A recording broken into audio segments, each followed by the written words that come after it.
Nagyud ko. Mm. Kuan yun, nagyan yun ako. Lalo na sa akong mga ginikanan, sa akong mga katigulangan. Kuan yung halos tanan, nagyud ko atong kuan na. Mm.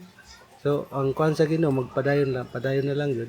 Kanunay mo sanong sa masugo sa Dios. Mm.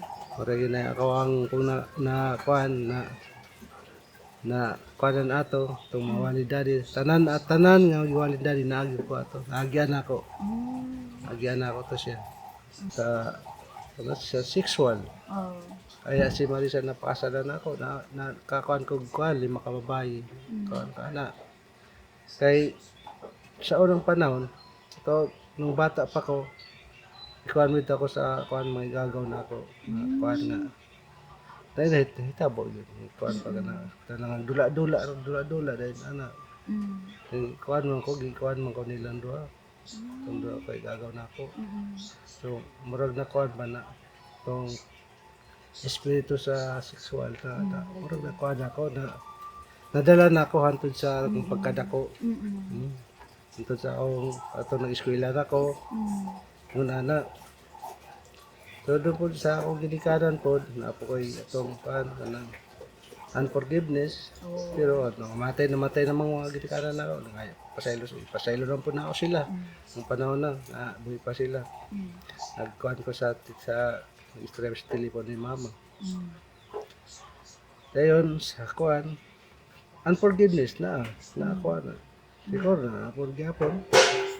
nagyapon siya pero sa Biblia gud sa pagbasa nako sa Biblia pinanggay yun ang unforgiveness mahatag yun gugma ngadto sa mga taong nakasala sa ato kanako ana manay sugo sa Ginoo nga kinahanglan magpasaylo gyud og mahatag kinahanglan may gugmaon nga kasing-kasing ngadto sa uban ato siya matuman jud para likay na sa mga tunglo atong mga naging mga panahon kay kana siya usa ka tunglo na siya sa inyong daddy tong Sunday tunglo na siya nga na ipon na sa kasing-kasing sa tao sa katao lalo pa man alagad sa Dios kung naata niya na lalo ta kay kuan dili ta kay mutan sa Ginoo kay ngano nagyapon kinahanglan siya nga mawala pinaagi sa mapulong sa Dios o pagbag-o sa kinaiya kuan then sa kuan sa katong manipulation naawgyapon na nakakuan gyapon ko ana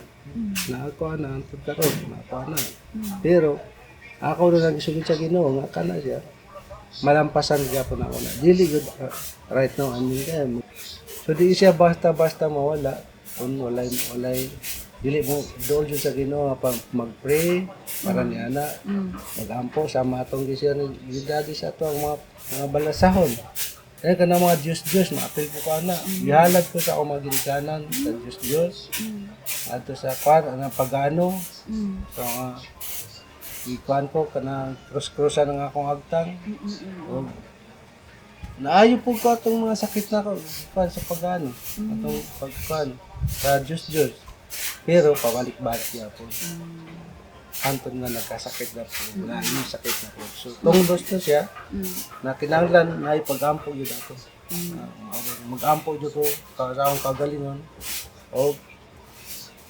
magpatabang ko sa pag-ampo yun kay katong mga Kristiyanana ligod ang ayan sa mga tao alagad sa Diyos nga magpuyo gyapon sa mga tunglo anang mga tunglo nga gikan sa katigulangan so sa akong mga apuhan sila ay nagkuhan alagad din sila sa Diyos nga mapagtuo unang kami ako mga ginikanan nagtuo din kami anang maggahom-gahom sa unang panahon sa bukid gahom-gahom kanang mga pagtuo sa kuan makakita gani ko ng mga mahawid lang ko sa iya makakita na ko ng mga tao nga kuan mahawid ko sa ulo ana makakita ko mga tao nga kuan dagkong tawo na yung gali tao nga obis na sa kahoy nakita ko ana so kato siya Diyos to makita ka ganyan kanto Diyos kapag to na so kato siya mo na amo ang nakuan sa then nang gahom-gahom kanang dili ko nudutlan isang takbason ana kuan ko ana nakakuan ko ana so pero kalimtan na ako nakatong nato na ako Manila katong graduate ng high school wala na sa ako Ayan, hantod ka itong nagsakit na ko. Pero nagtugi po ko sa Diyos, nagsimba ko sa anang simbahan sa Katoliko. Kay, amo may naanda na mo sa una. Simba sa Katoliko, mag-pahid-pahid atong mga kuhan. Dibulto, magluhod-luhod dito. Mga na akong naanda. Pag-ana ni kuhan, ni atong Santo Papa, nga sa Manila, nagtubod mi dito. Nagbuntag mo hapon ko ni dito, ana.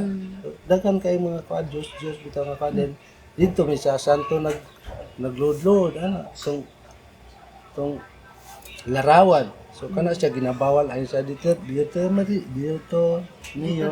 Oh, nga ginabawal yun na siya. Dili gid siya daw, dili sa inyo na Ginoo, dili gid siya dapat yung simbahon. Ang simbahon niyo usara ang nasa ang amahan nga to sa langit mao din sa simbahon.